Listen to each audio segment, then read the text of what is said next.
Today, we're going to talk about something really personal, something that a lot of us feel but don't always have a name for.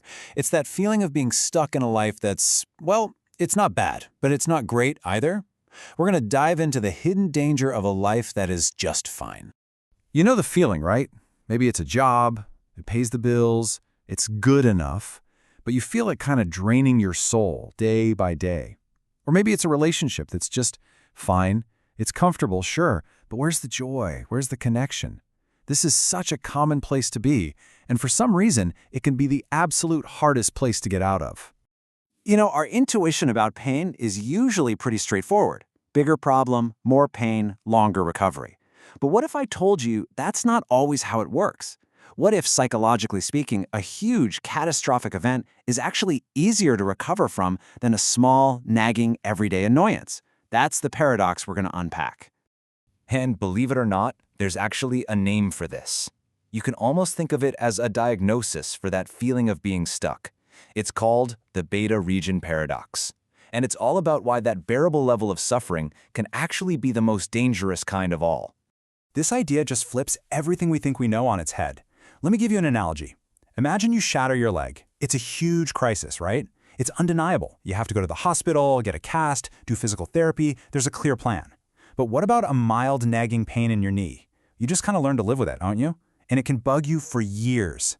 It's the exact same thing with our emotional lives. I mean, it doesn't make any sense, does it? Why would our brains be wired to launch a full-scale response to a massive trauma, but just kind of ignore a persistent, low-grade problem? Well, the answer lies in this really amazing defense mechanism that we all have. It really all comes down to how our minds protect us. See, we have something that works a lot like our physical immune system, but it's for our emotions. It's designed to shield us from total despair and help us bounce back from psychological wounds.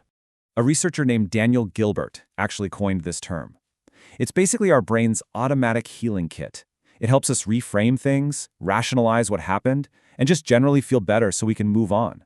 But, and this is the most important part, it has an activation threshold. Just like a smoke detector, it needs a certain amount of smoke before it goes off. So this threshold is everything. When something catastrophic happens, let's call that the alpha region. It's like a 5-alarm fire. Your brain screams emergency, and your psychological immune system just floods the scene. It helps you cope, adapt, and move on. But a mildly bad situation, that's the beta region. It just doesn't set off the alarm. Your brain goes, meh, this is bearable, it's not life-threatening, and so those amazing defenses, they never even kick in. You're just left to sit there and endure it. Okay, this isn't just some abstract theory. We see this happening all the time, especially in two of the biggest parts of our lives, our careers and our relationships. Think about it. Getting fired feels like the end of the world. It's a total alpha event. But that shock forces you to take action, right? Your survival instincts fire up. You update your resume, you network, you find something new. But the beta trap, that's the job that's just okay. It's not a crisis, so the energy to make a huge change just never quite gets there. And before you know it, years, maybe even decades have gone by. And it's the exact same story with relationships. A huge betrayal, well, that hurts like hell. But it's also clear. It activates your defenses and you know you have to get out. But the much more dangerous situation is the partner who is just kind of boring or a little distant. It's not bad enough to justify the big, dramatic breakup, so you stay. And that mild unhappiness just stretches on, doing way more damage in the long run than one sharp, clean break ever could.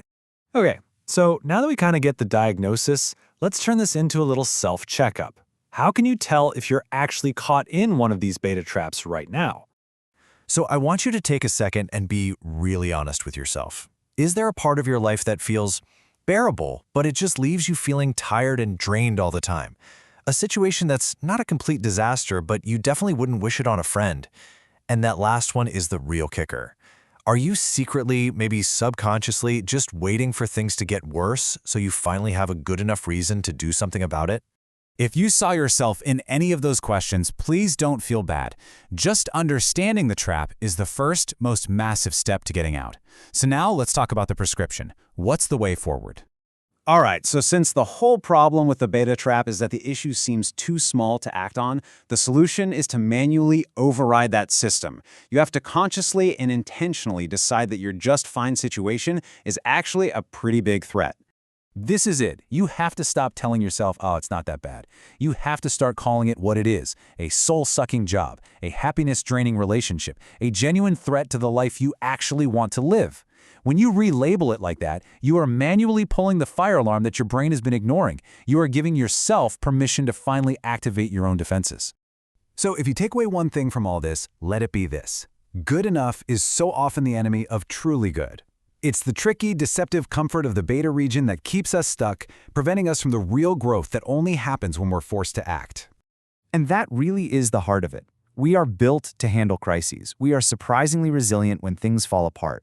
What we're not built for is the slow, quiet, drip, drip, drip erosion of our own happiness.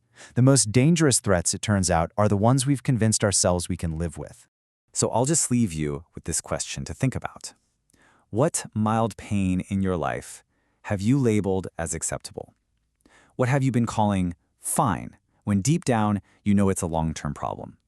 Because just seeing it, just naming it for what it truly is, that is the first and the most powerful step you can take.